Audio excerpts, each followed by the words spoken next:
हजरत Abdurrahman बिन अबी क़राद रज़ियल्लाहु तआला अन्हु से रवायत है कि रसूल अल्लाह सल्लल्लाहु अलैहि वसल्लम ने एक दिन वजू फरमाया तो सहाबा इकराम वजू का पानी ले लेकर अपने चेहरों और जिस्मों पर मलने लगे।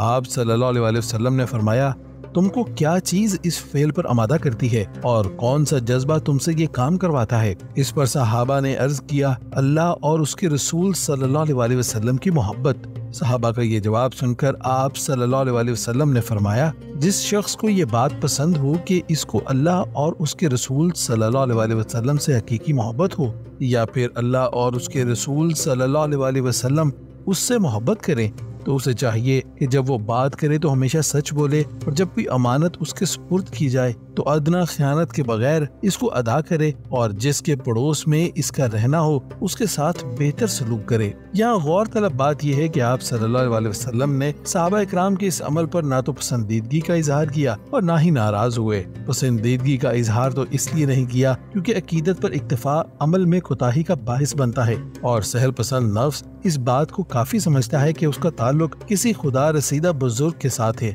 और ये बात उसको दूसरे जरूरी अमाल के बजा लाने में सुस्त कर देती है, जो कि इस्लामी तालीमात के खिलाफ है। इसके बरक्स इस्लाम तो अमल पर जोर देता है। रसूल अल्लाह सल्लल्लाहु अलैहि वसल्लम उम्मत को ये बात सिखाना चाहते थे कि अल्लाह और उसके रसूल के साथ मोहब्बत का तकाजा ये है कि इस्लामी इखलाक व इक़दार को अपनाया जाए और अकीदत के इजहार का भी यही बेहतरीन तरीका है। यही वजह है कि रसूल अल्लाह सल्लल्लाहु अलैहि वसल्लम इस बात को पसंद ना करते थे कि आप सल्लल्लाहु अलैहि वसल्लम किसी महफिल में जाएं तो अहले महफिल खड़े होकर अकीदत का इजहार करें। बिल्कुल इसी तरह इस मौके पर भी आप सल्लल्लाहु अलैहि वसल्लम ने पसंदीदगी का इजहार नहीं किया कि उनके वजू के पानी को दूसरे लोग अकीदत के साथ इस्तेमाल करें। दूसरी जानिब सहाबा कराम के इस अमल पर नापसंदीदगी का इजहार भी रसूल अल्लाह सल्लल्लाहु अलैहि वसल्लम ने इसलिए नहीं किया कि आपके वजू का इस्तेमाल शुदा पानी पाक था और इससे फायदा उठाया जा सकता था। आम लोगों के वजू का इस्तेमाल शुदा पानी पाक नहीं रहता क्योंकि वजू के पानी के साथ जहां आज़ा की मैल कुचैल शामिल हो जाती है वहां हाथ, पाँव, आँखों और कानों वगैरह के सगीरा गुनाह भी पानी में मिलकर उसे आलूदा और नाकाबिल इस्तेमाल बना देते हैं। मगर रसूल अल्लाह सल्लल्लाहु अलैहि वसल्लम के आज़ा तो नूरानियत से भरपूर थे।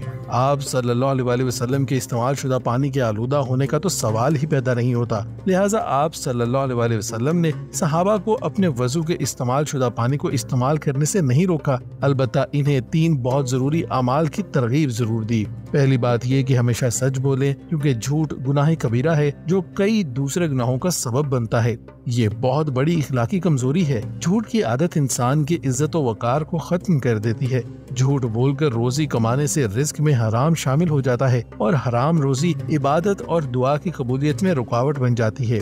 यही वजह है कि आप सल्लल्लाहु अलैहि वसल्लम ने झूठ को मुनाफिकत की अलामतों में से एक अलामत बताया है। दूसरी बात रसूल अल्लाह सल्लल्लाहु अलैहि वसल्लम ने ये इरशाद फरमाई कि जब तुम्हारे पास अमानत रखी जाए तो वो पूरी की पूरी वापस लौटाओ। गोया आप सल्लल्लाहु अलैहि वसल्लम ने खयानत के इर्तिकाब से रोका और अमानतदारी अपनाने की तलकीन की।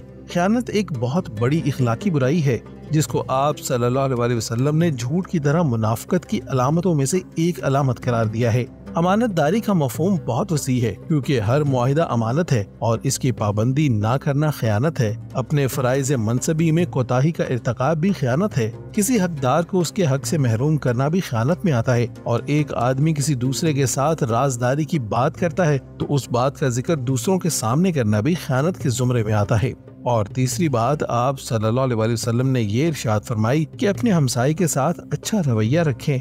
हमसाई के साथ हुस्न सलूक के मुतालिक एक हदीस में आप सल्लल्लाहु अलैहि वसल्लम ने फरमाया कि जिब्राइल पड़ोसी के हक के बारे में मुझे बराबर ताकीद करते रहे, यहाँ तक कि मैं ख्याल करने लगा कि वो इसको वारिस करार दे देंगे।